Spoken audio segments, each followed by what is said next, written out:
It's time to vote your Thunder players into the 2014 NBA All-Star Game in New Orleans. Cast your vote through Facebook, Twitter, Instagram, or by using your mobile device. Visit thunder.nba.com for more information, and remember, fans, vote Thunder, vote often. Well, welcome back to Thunder Insider. And earlier in the show, we skimmed the surface of how this team is looking to improve in the new year. Now we bring in Matt Pinto and Nick Gallo to dig a little bit deeper into some of these, well, we'll call them New Year's resolutions. Matt, at times we've seen this team not quite taking advantage of possessions late in the game. They want to be better in the fourth quarter, so what do they need to do? Well, it's pace, I think, more than anything else, Leslie. Through three quarters, a lot of times this team plays at an elevated pace, which really has the opposition on its heels defensively. Then when they allow them to kind of dig in the half court and slow the tempo down, suddenly it becomes a more difficult task for them.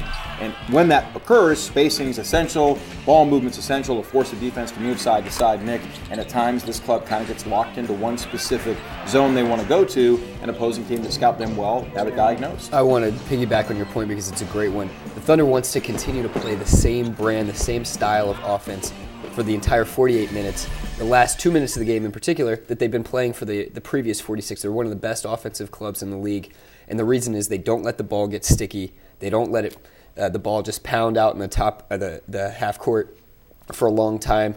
They want to get something going in the first 6 to 8 seconds of the shot clock, and late they have to continue to do that so that they're not looking at 5 or 6 seconds left on the shot clock by the time they get something going. And you guys are exactly right about pace. Kevin Durant told me if we like our pace in the first half and it's working, we got to rev it up even more in that second half. Another thing that they want to do, though, they always talk about getting good shots, getting quality shots, making sure they're high percentage shots.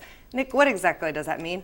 Well, it just means that they're getting shots without a hand in their face, without the dribbling being in traffic, something going to the rim, or something that's a kind of drive and kick nature, and that really has to do with the spacing on the floor, guys getting to their spots early and then rotating when the ball swings as well. And a good shot for this team is different than a good shot for other teams in the sense that they're the second best mid-range shooting team in the NBA. A lot of defenses are channeled in terms of where they want the other offense to go, funneling them to that mid-range area. With this team, good luck doing that because they've got a lot of really good mid-range shooters. You bet. All right. Well, Nick Collison is a guy who's been here through all the learning curves and has a keen ability to learn from one game to the next. Brian Davis sat down with him earlier this year.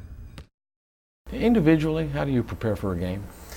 For me, I have my routine. We have our shoot around in the morning. Usually I take a nap, all those things. But when I head to the arena, I try to have a clear mind and get my work in, and that's something that I've really gotten a lot better at is my mindset, my approach to the game.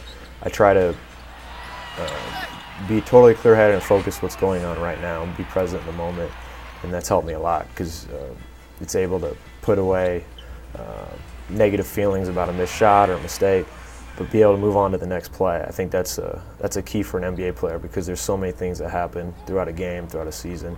You have to be able to continue to just play the next play. I hear a theme that applies to you individually, but the team as a whole, and that is that mental toughness, and that's something that is sort of almost innate in your locker room, but you can still build on that. Yeah, I think that's what, in the end of the season, the end of the playoffs, the margin is so small that the teams that are mentally tougher and the teams that make the least amount of mistakes are the ones that can get over the hump and win a series. So those are the experience we've had in the playoffs now over the last few years, I think has taught us that we have enough with our roster, with our talent, with our ability.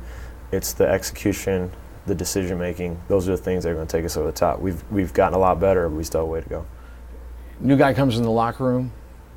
What do you tell him, if anything, about what it means to put that uniform on? I think we've done a good job here of not necessarily talking about it, but showing it and doing it every day. And I think that's what new guys see when they come to our team is they quickly see that everybody is about doing the work and very businesslike in their approach.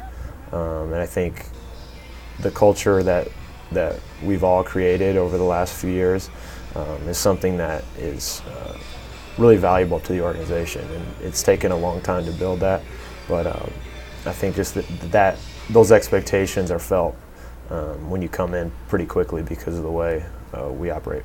On game night, what does the energy inside Chesapeake Arena do for you guys? It helps. That's one thing I notice about getting older. Sometimes I need that little bit of adrenaline from the crowd, or just knowing it's a game. At practice I won't feel very good, but then on game night that all goes away. If you have a minor injury or something you're dealing with, it seems like that extra adrenaline from the building can get you over the hump and you don't feel it as much. So it's a lot of fun, and I realize how fortunate I am that there's not a lot of guys in their 30s who get to go out and feel that rush and be able to do something physical and feel a rush from fans and all that. So I'm really just trying to enjoy it. Ahead on Thunder Insider. When I'm not being a Thunder Girl, I actually work at an animal clinic as a veterinary technician. So I went back to school and got a degree in veterinary technology, and so that's what I do as a full-time career.